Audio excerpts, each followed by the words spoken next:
happening. Awesome. It says you're live! Alright. Everybody can see us? How's everybody doing today in the chat?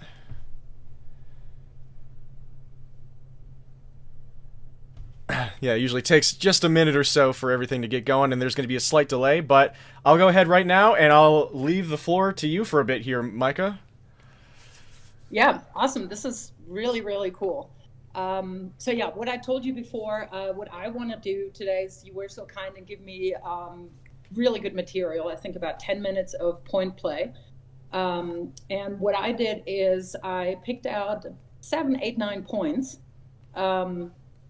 that I think are pretty common for what I see when I see 3-5 players play here at my club or at tournaments. We have a pretty huge tournament in the fall, the Colorado State Open. A vast chunk of my clients are 3-5. And I think if you can manage those points a little better, I'm hoping that that gives you the biggest impact, and you got stuff to work on. And hopefully if you play those points a little differently, then that's going to really help you get to the next, or take the next couple of steps to getting being a 4-0, or establishing the 3-5 first and then being a 4-0. So if that's okay with you, I will start sharing my screen. That's not okay with me. I want to be a 5-0. I better be a 5-0 immediately after this live stream, or else this didn't work. Wow. Okay, the pressure's on. Let me start with the sharing the screen, because that's the biggest pressure I feel right now. Right, yeah, making the tech all work. It looks like it is working just fine. Also, I should say, I do not expect to be a 5-0 after this live stream, everybody. I expect for this to be a lovely little bit of information that I can take with me into my game and just sort of broaden my perspective about things, and hopefully this will help all of you as well.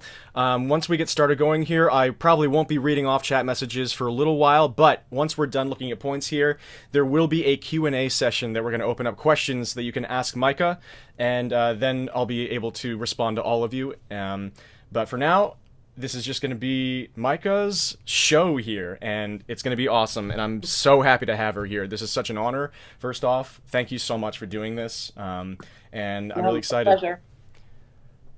So yeah, let's get started. I mean, number one, I absolutely always love when I see people just playing in parks, because I think that just shows like the passion that's out there. You just have the first opportunity to play. Mm-hmm. So what I want to do is, in all the points, I just let them run live, just in real time, and then I'll kind of pick them a little bit. So we have you there in the background. Yep, in the purple back there. Yep. So I think I want to start out with that, and I think you'll find that a little weird in a coach. I have absolutely zero problem with that miss. And the reason why I'm saying that is you got exactly what you wanted, right? So you're coming in here with a ball that I think is short enough, right? So we have you with both feet inside the baseline back there. Yeah. Let me get my drawing tool going on here. Potentially, I would have liked that ball to be a little bit more in the middle, because you have to cover pretty big angles, right? You need to be over here somewhere to cover your bisector of an angle. But since you're in, you committed to it. First volley is okay, right? You're pulling them wide, and then you get the ball that you want, right? That's the ball that you want. Mm-hmm. And just a little too much of a take back, just a little too hectic, I want to say. Actually, I'm going to slow the speed down here a little bit so we can let that run a little bit more.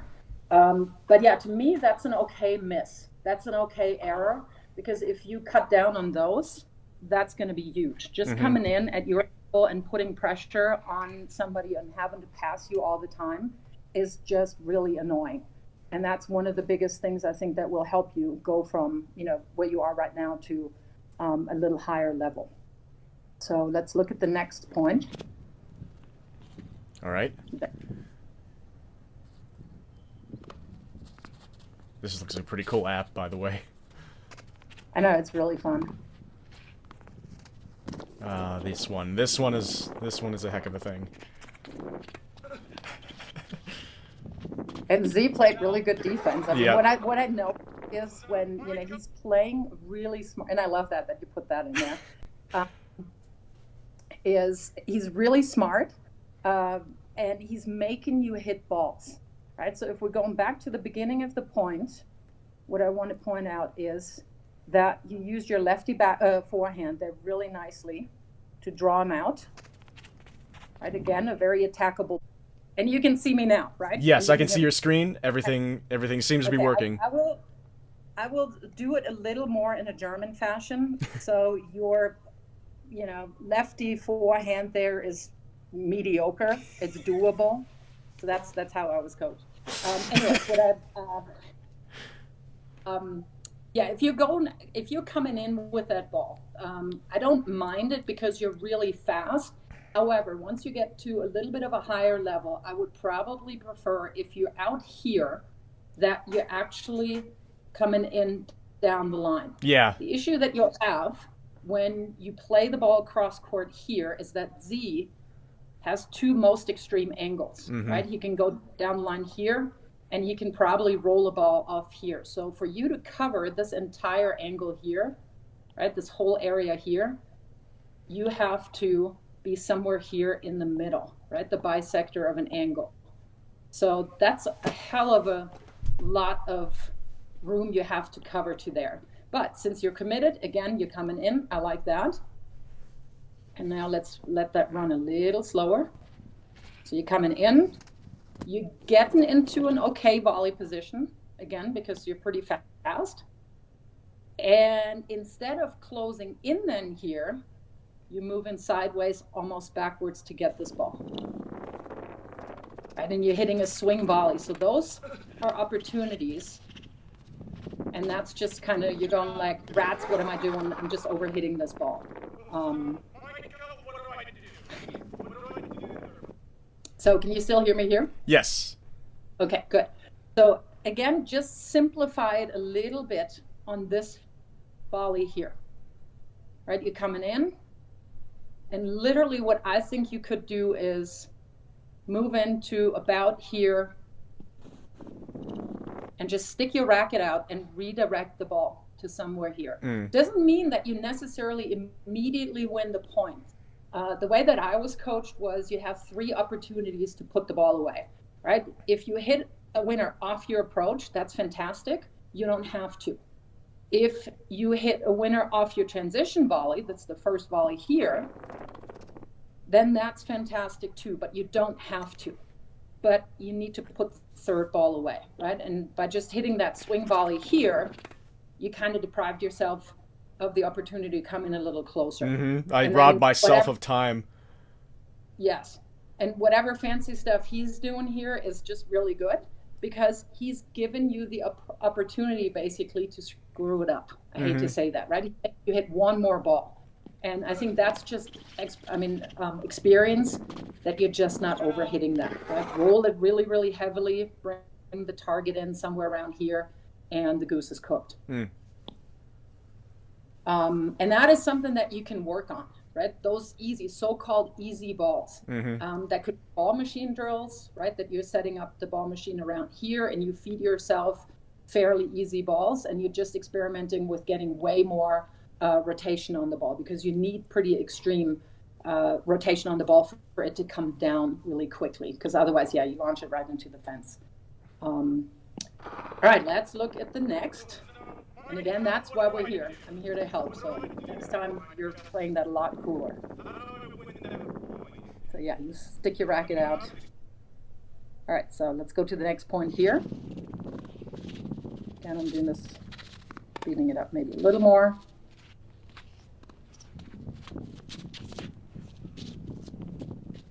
And I think this is what is fairly normal, that both of you kind of hesitate a little bit when you have opportunities to come in. And again, you will, and then you're just overplaying the ball. Potentially that's your point, so hopefully you took it. Sorry, Z, if you're online, but you should have taken the point. So going back to this rally here, at a 3-0, 3-5, 4-0 level, it's incredible pressure to have to pass because you're not pinpoint on the shots quite yet, right? So I think he definitely missed an opportunity to come in here on that ball. I mean, look how, short that ball bounces, somewhere around here. He's got both of his feet inside the baseline, which to me, or that's how I was coached, that's always a great opportunity to come in. And he's also coming from behind the ball. So he's not approaching the ball at an angle. And he's choosing to move back, right? Yeah, he has very little confidence in himself up at net. Yeah. And I think that is so, Z, if I don't know, is he on? That would be another thing I think for him to work on, to just swallow that and come in and work with that a little bit more, because at some point when he's not taking those opportunities, you will expose that, right? He's going to be stuck somewhere here in no man's land, and you'll take the next ball and just make him go and run. So that's one missed opportunity, I think, there. That's another big one. Just keep going. 2 or 3 more aggressive steps. The guy is athletic as heck. Go in and put pressure on you to make him pass you, right? That's always just, tennis is a game of space. If you have this guy here, and look how, I mean, he's big. How tall is he? He's actually something like 5'8". He's on the shorter Then side. he looks bigger, and because he has amazing reach. Yeah, I mean, that's, if he goes into here, again, you have the higher part of the net here, maybe a dipper, short cross court, but you feel comfortable doing that from behind the baseline. So, and again, instead he moves back, and that's where, you at some point will expose that, because he's off bounds and you're just a little greedy there. Ooh, what that bad word. He was just mad at himself because he tipped it over the fence. Oh, that too. All right, so let's look at the next one.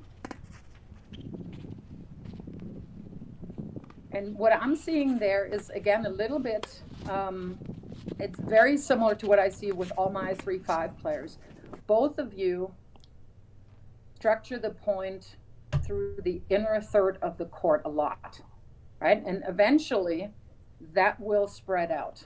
You'll get more comfortable, you'll get more confident, and you'll get more for angles, and you'll see anytime somebody hits a little bit more of, a more angle ball like this one, he's missing, right? Because people need to start moving more. So start the point out, absolutely, by going through the center a little bit more. But then, especially in these practice matches, go for more angles. Try to start spreading the point out a little bit. And again, we're always going with, this is what you want to do to grow, right? You will lose points, absolutely. That's okay, right? Process-minded and growth-minded mindset. Mm-hmm. And we'll go over that at some point when we'll do the, more mental skill stuff. Right. So again, a little bit more through the middle.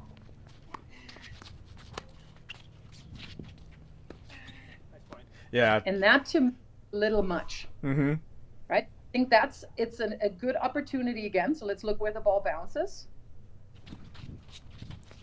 Oh, and here's one thing, mister. This ball is a forehand?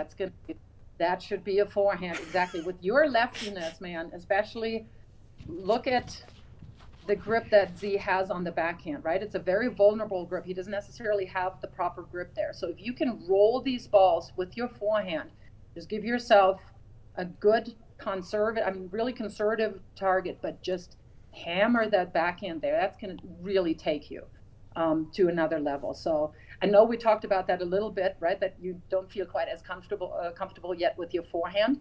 But again, it's growth mindset. And you already said it, right? You already just mentioned, that should be a forehand. So, and then you have this ball, which, hang on. Yeah, so go back to that in a second. So you're, little greedy. See how you're already leaning back to the middle here? Get your full body weight behind that ball. Again, it doesn't have to be a winner, but that's when you change direction and again, make him move a little more.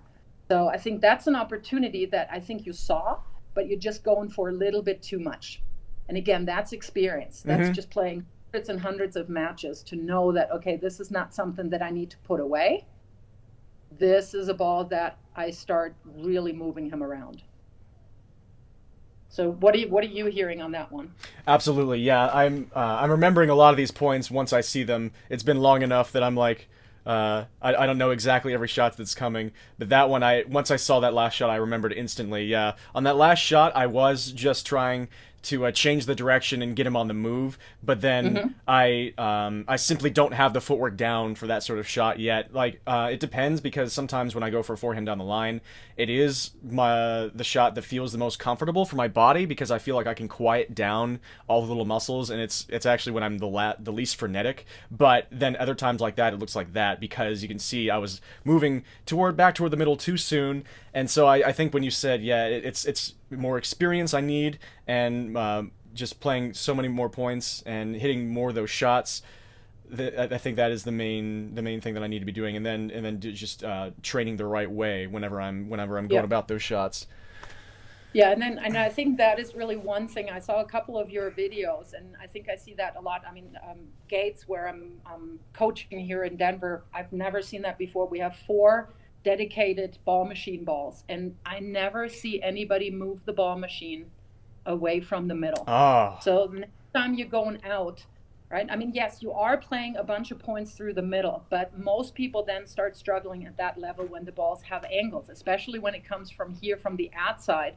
It goes cross court, and you then need to change direction. hmm, So next time, just put the ball machine right here, and let it shoot balls to about here, because that is an opportunity when you can change direction. Again, you have both of your feet inside the baseline, and that makes sense then to change direction, working on it that way. So do that for like 10, 15, just 10, 15 minutes, and then you grind in those, and maybe even do partner drills. So those are all things that this has given me the opportunity to learn, really what drills I can put out on the net, for you guys to benefit, nice.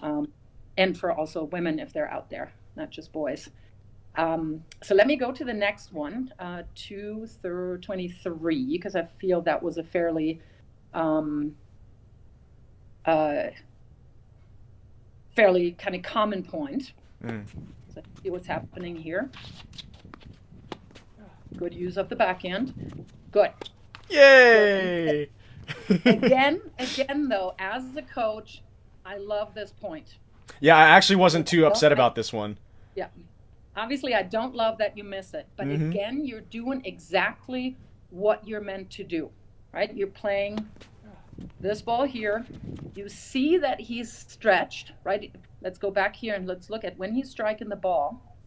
And we can't quite see that because it's a little too far, but I don't necessarily call that balanced, right? And you're already seeing that. You're already on your way up here. So really good reading of the situation. Give yourself credit for that, because I know that you never do that. And then little bit more pronounced split step. And I think in that other video, I talked about that a lot. And then move forward and through the volley there, right? You're a little too far away, but you got everything that you wanted. You did exactly what you're meant to do, and you just happened to miss it. That's okay. In a half a year, if you think about that a little bit more and practice a little bit more, you're not going to miss that anymore. And you're going to look back and go like, oh, okay, I used to miss those. And well, okay, not anymore. I So hope on so. that one, again, don't be too hard on yourself, because I think those are exactly the balls that you need to take, and you need to manage a little better, and that's going to be really good growth. All right, let's go to this point here. Or just back up a little bit. There we go. Let's play it.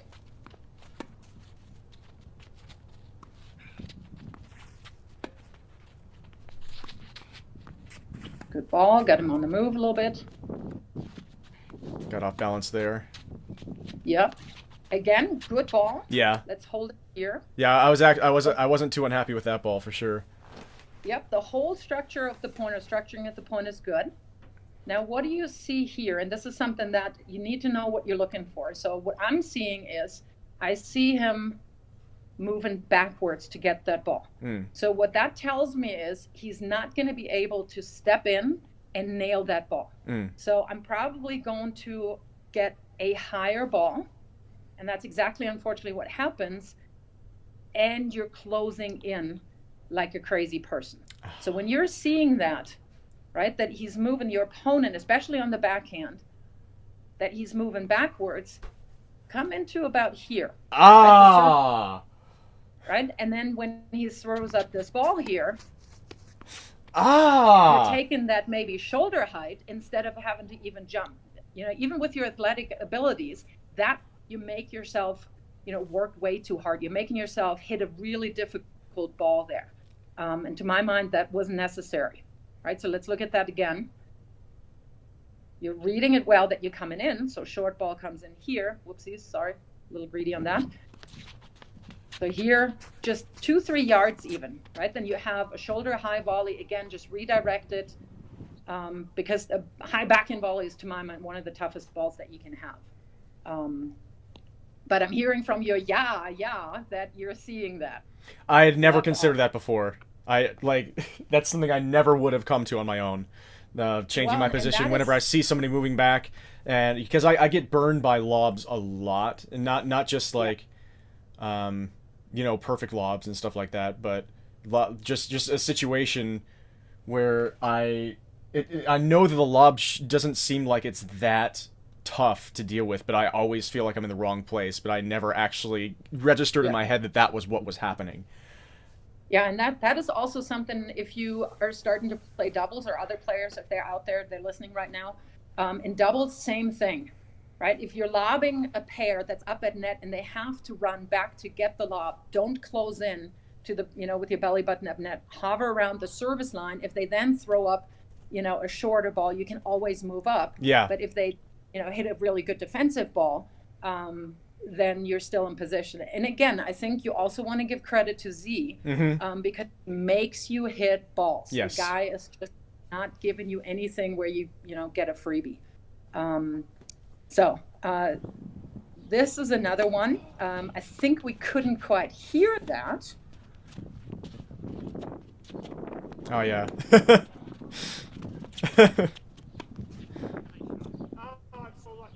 No, you're not lucky. You're not lucky. You played that well. So give yourself a little credit there for structuring the point really well and not overplaying that volley, because that's what you did in a couple of previous points. So again, this might be a ball here that you can use your forehand for, just to, again, pull them out on the court here. But you're doing that actually with an inside-out backhand, sorry. And then you're hitting a pretty difficult volley from there. Yeah. Angle that out, right? But you're playing it with balance, right? I don't see your head tilting. I don't see you bending at the hips. And it's moderate pace, nothing fancy, but really well placed.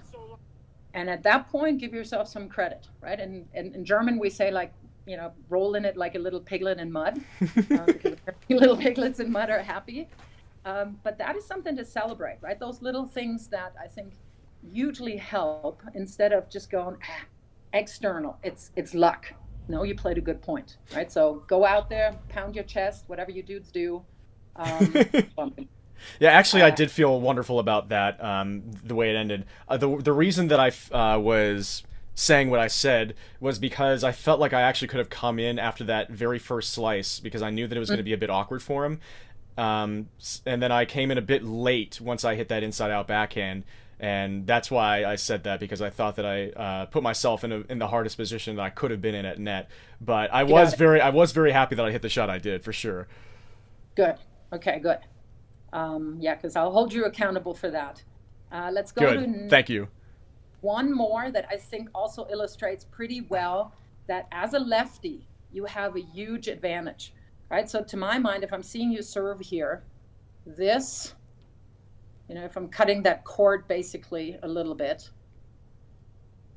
any ball that's bouncing in this area here for you should be forehands. Yeah. Right? When other people, right-handers, when they have to step around and they want to get their forehands from here to go more inside out, right? You have the natural benefit. You got your leftiness. I think only 7%, I think it was 7 or 12, between 7 or 12% of tennis players are lefties. So that's just something that we don't see as right-handers. And that is something that you really want to cultivate, even if you're not feeling quite as comfortable. So I'll show you what I mean here in that.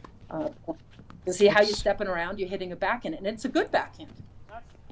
You miss it, I think, but it's okay. You're going for the right shot here, but step around on that a little bit more. Actually, you don't have to step around, right? You just recover to where you are here and let that ball come in and use your forehand. Mm-hmm. Oh, that's the next point. Here we go. That's the point I'm at.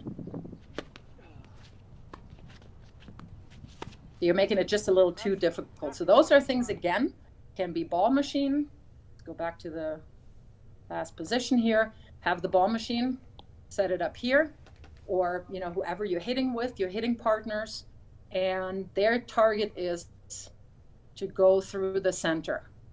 And you're just using your forehand right here. And it can be, you know, you can make that drill into, okay, I'm going to hit one inside out forehand back to you so that we get a little bit of a rally going. And of course that they have some benefit from the drill too. The second or third ball, I'm going to change direction on that. And I'm going to turn on that ball and just use my leftiness. Because that's something, you know, watch Rafa, you know, watch all lefties. It really sucks to play lefties because we just don't see it enough. Yeah. And I think those were the points that I had in mind that I think would help. I can't hear you right now. I think maybe you're holding the microphone. Yeah, sorry, my Okay. bad. I was, changing my grip there. So I think those are the drills really where if you can set up some specific drills, and again, hopefully at some point here, the snow is gone from the courts, I can actually record some drills that I think would benefit specifically lefties, but if you just do it mirror image then for righties, same Right. thing. Because I do believe most, I want to say like 90% of players at your level 3-0, 3-5, 4-0, they absolutely prefer their forehand. Mm-hmm. And how do I get the forehand a little bit more?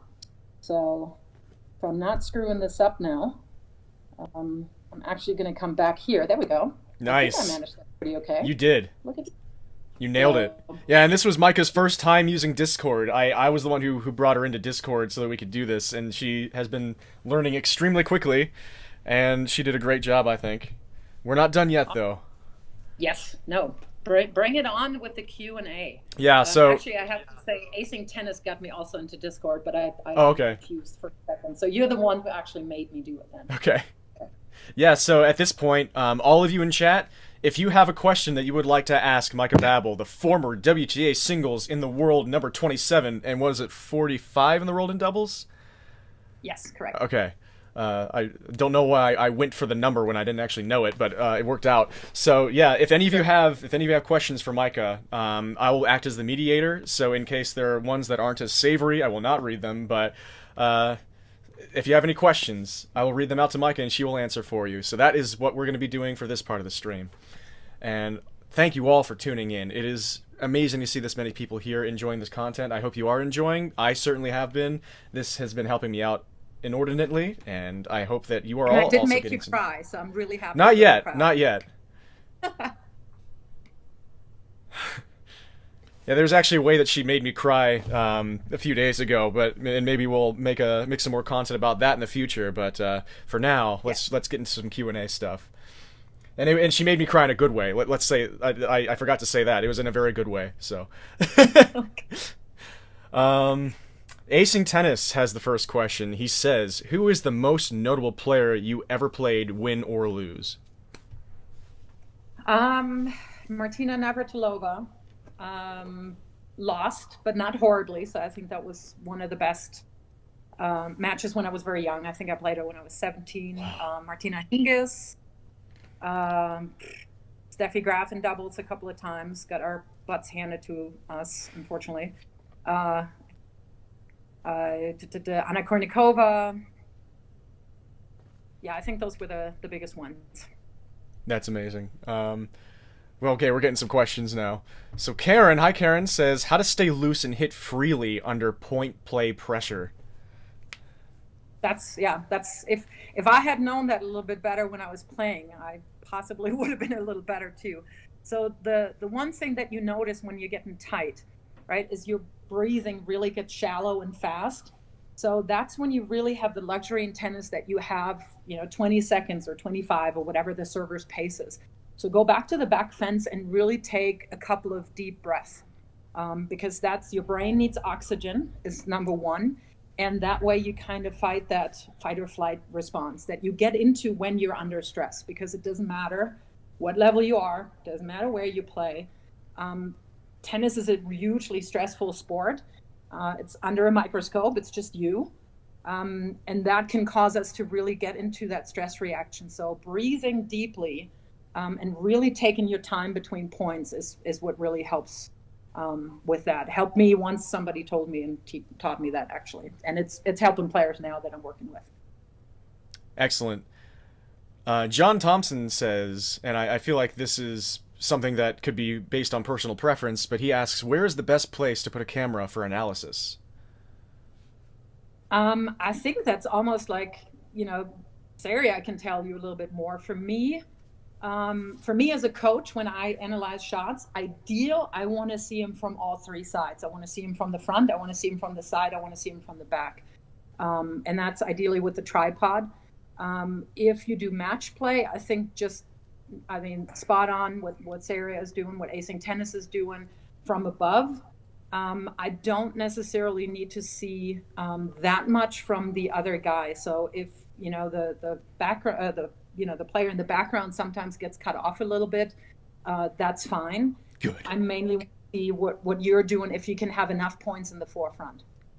Excellent. And I will say at this point that the way I get my camera angle for a lot of the match play that you see against Z especially, I'm using a fence mount for cameras called the QM1 tennis camera fence mount. You can find it on, if you Google it, it should come up. That dog from Halo WoW says tennis with one N. Thank you. Maki is my name. Says, Meike, please make Seirea play doubles. I actually do have. I finally got the chance to play a little bit of doubles last week. Actually, exactly a week ago, and that was very exciting. It was so much fun. I love doubles whenever I get the chance to play. Unfortunately, I don't get the chance very often. But what do you have to say about that, Meike? I think one of the biggest things that junior players especially make is they don't value doubles enough. So let's say that many of you play tournaments. If you play singles and doubles, it's another opportunity to work on your serve, your return, on your volleys. I think you have the mental component that you don't have to shoulder everything yourself. Even if you don't really know what you're doing in the beginning, that's perfectly fine. That's what you have your partner for. And I think, as you said, it's a super fun thing. I think from a financial standpoint, if you divvy up the costs of indoor tennis, by 4, I think that helps. It gives you play time. So I can only see benefits of playing. So yes, play doubles, lots of it. Okay. Jose P says, I'm a low 3-5 player and still figuring out whether to use a one-handed or two-handed backhand, so I use a lot of slices when the ball comes to my backhand. Any advantages to a two-hander over a one-hander? Yeah, so with the two-hander, clearly you can get more power because you have the stability of your offhand. I don't know if you're lefty or righty. It usually is a little easier because you have a little less range of motion. So there's less things to screw up, to be honest. You do have less reach. We don't even start kids in one-handers anymore. So I'm always comparing what would I do with a new player, what I do, versus what I do with a kid. So we don't even teach one-handers anymore, which I don't like because I have a one-hander, but I did absolutely at the end of my career feel that I'm a dying breed basically because it's too easy to really nail you on your backhand. So it depends a little bit on your physical abilities. Some people don't like a two-hander because it's just too restrictive. I would potentially say go with a two-hander, make sure that you have a continental grip in the bottom hand because that allows you then to continue to hit slices, and it's just making for a little bit of a more consistent stroke there. And your offhand wants to be in an Eastern forehand grip, basically. So if I'm a right-hander, my right hand, the bottom hand is in a continental grip, and the left hand is basically what would be a lefty Eastern grip. That's the traditional way that we teach beginners because it's just the easiest to coordinate in the beginning. And then naturally, at some point, people do kind of sneak over a little bit more into a more extreme grip on the forehand sometimes. Yeah. But I like it because if you have a continental grip on your right hand, the only time ever that you need to switch your grip is for your forehand. So it kind of simplifies things a lot. Nice. Quick little hypothetical question for me because we're getting a lot of great questions coming in. Do you think we'll see another super top level WTA player with a one-handed backhand again? I'm going to say no, Mm. unfortunately. I think the last one that I know just retired, Carla Suarez Oh Navarro. She yeah, retired. she was amazing. I think there's a younger player from Switzerland, Golubovic. I'm I probably think there are a butchering her couple of name. I Swiss think she has players. a wonder. Yeah, she has a one-hander, but I don't think that, especially in the women's, I don't think you're going to see that anymore. It would Yeah. surprise me. I would be super happy, but I don't Yeah. see it. Okay, thank you. John Thompson says, "What are two or three top adjustments to make when playing a lefty?" Curse him out immediately because if you figure out that you play lefty, That would work you're in against me for sure. yeah, so you're in for a lot of cross-court backhand rallies. Um, you it, it could be depending. I mean, check that out when you're warming up. Does somebody have extreme spin? So if I'm playing like somebody like Seirea, I'm going like, okay, I'm seeing that he's actually stepping around his forehand, so I don't have to adjust quite as much. But most lefties really use the lefty serve, meaning they pull you out to your left. So by all means, go and step out a little bit, about half a yard, adjust to your left, and force them to hit that serve that they may not be using as regularly because it's just so much easier to slide that slice out wide. Um, and just in general, I wouldn't overcover because it leaves your forehand open, right? If you're recovering too much because you're or recovering too much onto your backhand side because you're kind of expecting them to hit your backhand a whole lot, then at some point, yeah, they will change direction on you. And that's exactly what the difficulty is. Um, Keep staying in a cross-court rally because if you go down the line on balls that are not the right time, they have their cross-court and have your whole forehand open.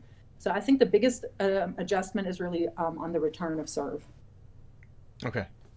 Awesome. And of course, on your own serve, right? Now you can actually really slide that your own serve wide that usually sits in a right-hander's forehand on the deuce court at least. So I think that's a benefit that we have then. Although lefties are more used to it because, Yeah. the population is right-handers, so they see it almost every day. That's a great point, though. It is. I mean, you do have that more access to the backhand off of that serve. It's great. Yeah. Um, Yannick has an interesting question here that I find is a very broad and sort of there's a lot to think about in this topic, and there are like exceptions on either side. But Yannick asks, what are the fundamental differences between WTA and ATP ground strokes? Ooh, Yeah. all righty. Let me say that because this is my pet peeve. Mm. There is no such thing as a WTA forehand. We always hear about that you should not break the plane, meaning that if I'm looking at somebody from the front, that I see the racket, if it's a right-hander, appear on the left side of their body. That's not a technical issue. If you hit it consistently and successfully, which most of the women on tour do. Women just need a little bit more of a bigger backswing because we need to generate more power. Men are just more powerful, that's one thing. Women tend to hit flatter, which is kind of weird a little bit. The men have more rotation on the ball. So if you, for instance, sit right at the net post and you watch somebody like Rafa, the net clearance is higher. Most of his ground strokes, though, do tend actually to land a little shorter, but they've got such unbelievable spin and forward rotation that they just bounce really heavy and they really bully the racket. So you have to make contact well in front because otherwise the racket really gets pushed away. The men tend to play a little deeper in the court because of that. Next time you watch, women tend to hug the baseline a little bit more because the balls just don't bounce as high. Those are the couple of things that come to mind. I think there's more volume in men's tennis because for one reason that it's really difficult to teach volleys, and girls usually mature physically a little bit sooner than guys, and we can be more successful with ground strokes earlier. whereas guys mature a little later and you have more time to give them all of the fundamentals. I disagree with that. I teach all the girls that I have, they need to volley. I think you can really hurt people because they just don't see it enough. Yeah. But a lot of times, parents put pressure on the coaches, like, oh, my daughter wins matches by just hitting ground strokes, so why are you teaching her volleys? And I get to say, like, hey, I don't care. Go work with another coach. This is just my coaching philosophy. But a lot of other coaches may not have that privilege to say, like, okay, I'm just going to, make that kid volley. So I think those are the differences, the major ones. Awesome. And I respect it very much, and I'm not just saying that because I have you on my stream and I'm trying to suck up or anything. I just very much respect that. Vig says, what is your mindset before and during matches you should win, such as playing a player that has a significantly lower rank than you? It starts with a should. I think every match that you step out on the court on is different. You never know what that person has been able to train for. Especially now after COVID. Let's say you're playing somebody that theoretically is lower in the rankings, but maybe you didn't have as much access to tennis, but that person did. Then rankings don't mean anything. It's really ideally focus more on what you have to work on to become a better player. So it's very process oriented, growth mindset versus fixed mindset. And I'm the first one to admit that I wasn't that great when I played. It was all about the win. Of course, you want to win and you should win. But I think focus on the things that you want to improve. And then for the most parts, the winning takes care of itself. But it's difficult with rankings. I find it very not reliable. The other thing might be, okay, that person played a lot of clay court tournaments. That person played a lot of indoor tennis. It's a different game every time. Then you got people like coming back from injury and stuff too. For instance, and I think that's really, ideally, I would like for people to not even look at the rankings. If you play a player, respect them, that they're out there, they deserve to be out there, they earned their right to play and be on the court with you, as have you. And then it's just every day is a different match. So ideally, I would like to cut the rankings off, although I know how very difficult that is. So it probably takes a little bit of work. Okay, what do I have under control? That's what it comes back to, really. I can control how I play for the most part, and that's what I want to focus on. Yeah, and that's one of the cool parts about tennis, isn't it? Because the things that you have faculty and agency over are almost, it's such a wider range of things than in many other sports. So, Jamie Rocks has a fun question that I might leave till the end because it's a fun one. Karen says, for 3-5 players with limited time, jobs, families, etc., what is the best use of our time to improve our tennis? Fitness, competitive play, drills, what have you? That's the difficult one. Mm-hmm. I think drills to an extent that you play points. I think modulated drill. Ideal would be if you have somebody of similar or slightly above you level, and you drill together, meaning that you're not just hitting through the middle. So for instance, you could do your cross-court rallies, and one of you works on changing direction. Right? We talked about that a little bit. When do I change direction? When I'm able to come from behind the ball, I'm on balance. And those are, again, things that I'm planning to do all on my YouTube channel.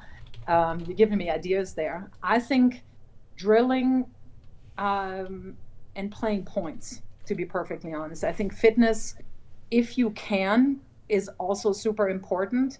Might be a little easier because you can potentially, hopefully, work that into your schedule a little bit more.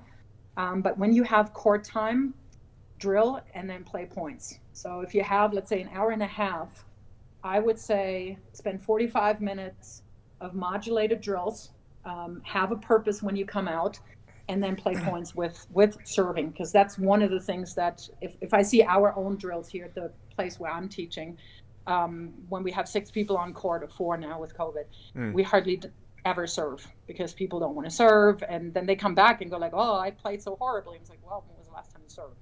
So that's how I would structure it, probably. Okay, cool. Connie Paris says, I really like the suggestion of moving the ball machine to the side. I never thought of doing that. Any other suggestions?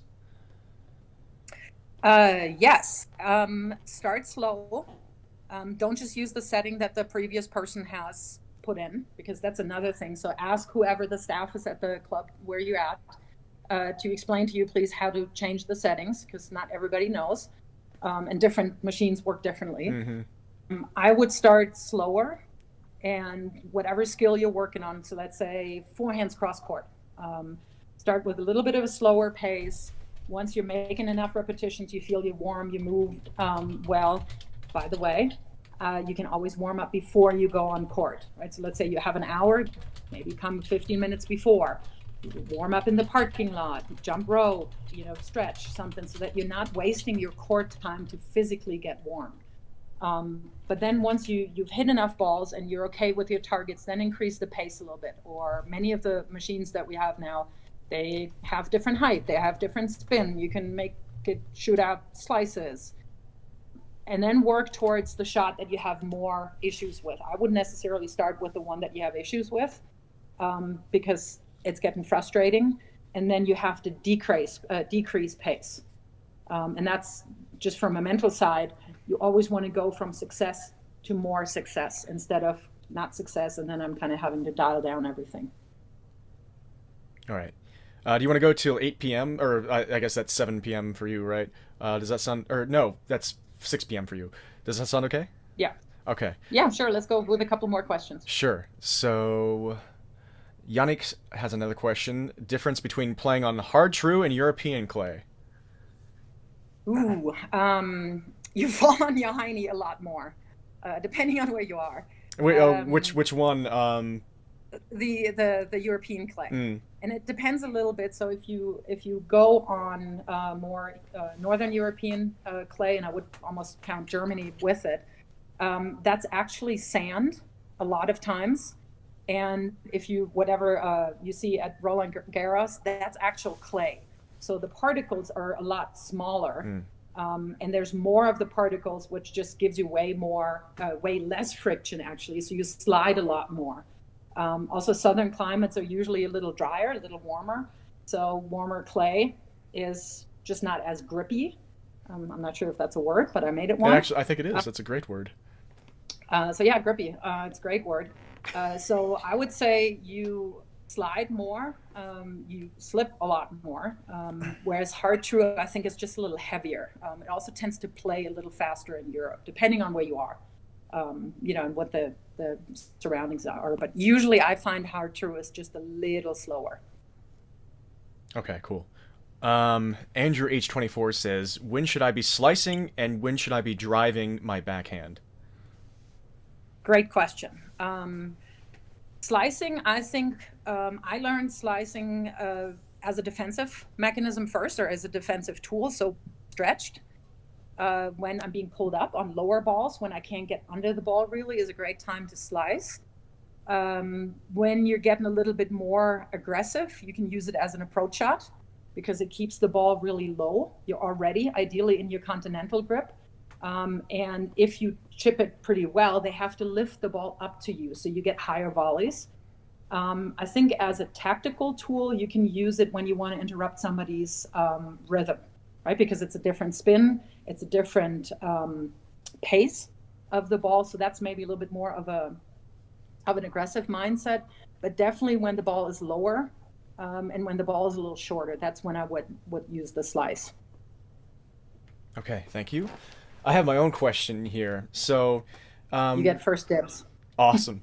When there were moments when you were in matches, important matches, or any match in general, and you felt yourself losing focus and starting to lose track of the match, lose your train of thought, was there anything that you were able to do to sort of get back in the zone whenever that happened? I hate to say that, no, I didn't. I mean, eventually you'll get back into it. Now I know, and me coaching mental skills more, the practice of mindfulness, I think it's become very, very mainstream, and that is one of the things that I work with players the most, because it's exactly that tool. It's being able to pay attention on purpose in the moment.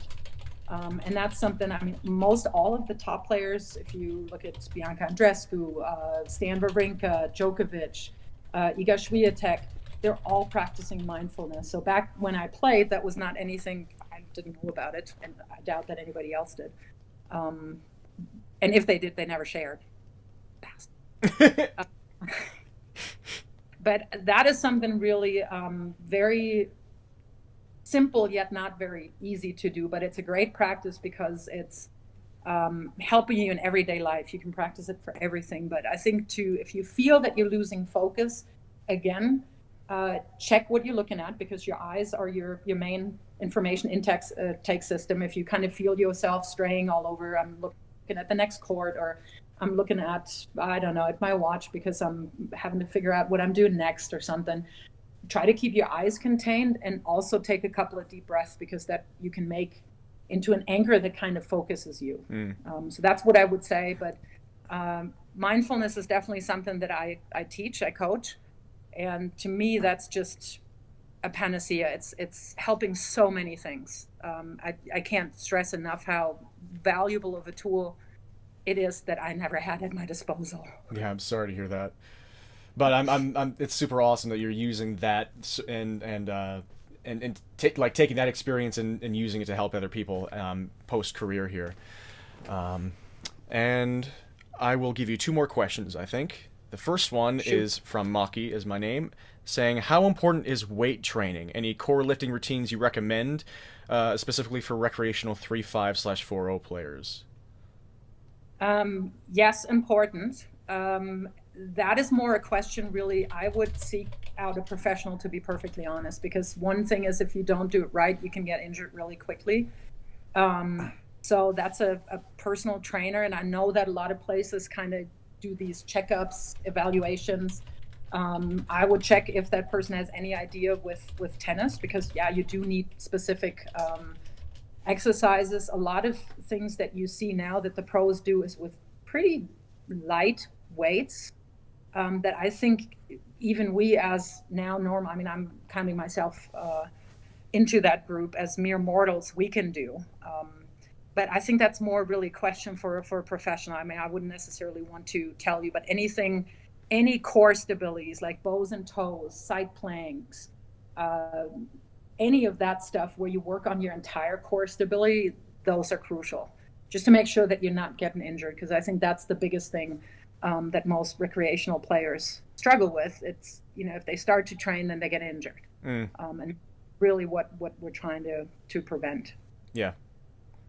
Okay, last question here. This is one that I held over from earlier, and it's from Jamie Rocks. And Jamie says, Meike, who do you think is the GOAT on the men's side and the women's side?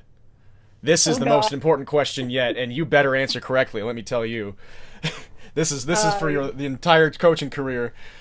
Oh, good goodness. So No pressure. I'm a huge fan of Steffi Graf. I think she's, I mean, I've been on the receiving end of her play twice.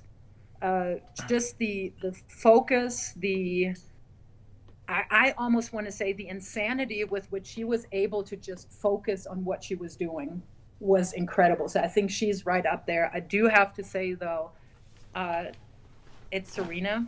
I just love her for what she does off court, too. I know some people are really not big fans of some of the things she says. I think she needs to say it. I think she needs to say it loud, and I think we need to repeat it. On the men's side, I have to go with Federer. I mean, I'm just from the completeness of the game. He can do it all. That he's out there with 39 years old. I mean, dude, the guy is 7 years younger than me, and I feel like I'm ancient, and he's winning Grand Slams, or maybe not, who knows? But that's just, those are the two, or the three. It's like Serena, Steffi are kind of up there on the pedestal together, maybe, and then Roger is up there. Yeah, the men's side, especially right now, is such a tough pick, because like all three of those guys are so deserving of that title. It's tough, but I think what kind of not frustrate, but it is frustrating when you watch Federer play a 5-set match and he's still like poetry in motion at the end of the 5th set. Are you human? what kind are you? Where do they breed you? So that's, I think, why I admire him the most. Mm, I respect it.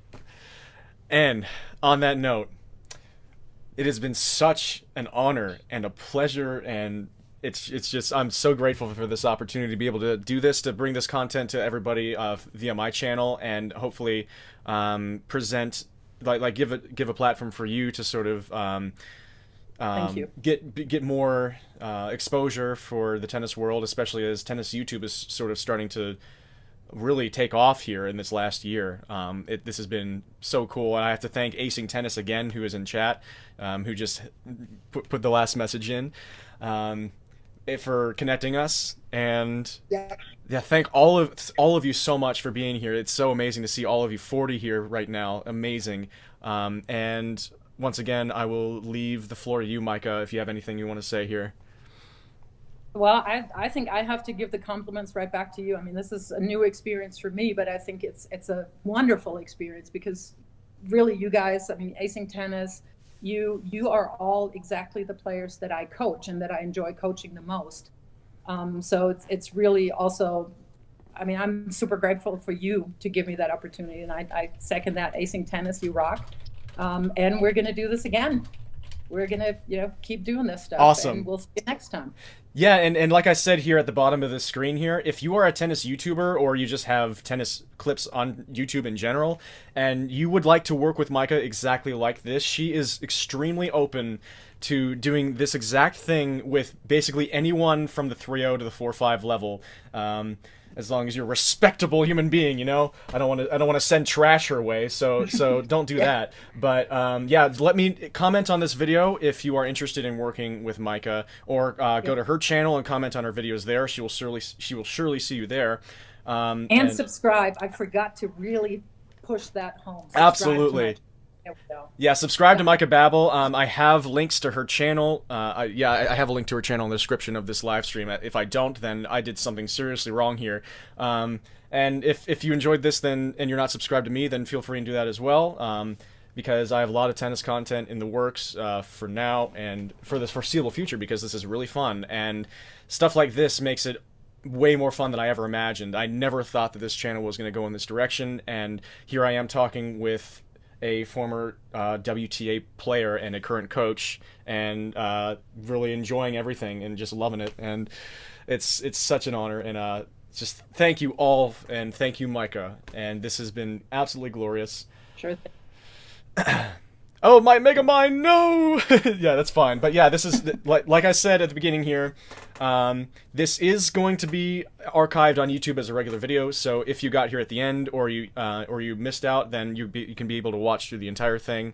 And like I said, leave comments in general if you have anything that you want to say after the fact, and I will appreciate it, as I always do beyond expression. So, any last thoughts, Micah? I'm all good. This has been fun. Yeah, this has been a true blast, and I say it very often, but it's true.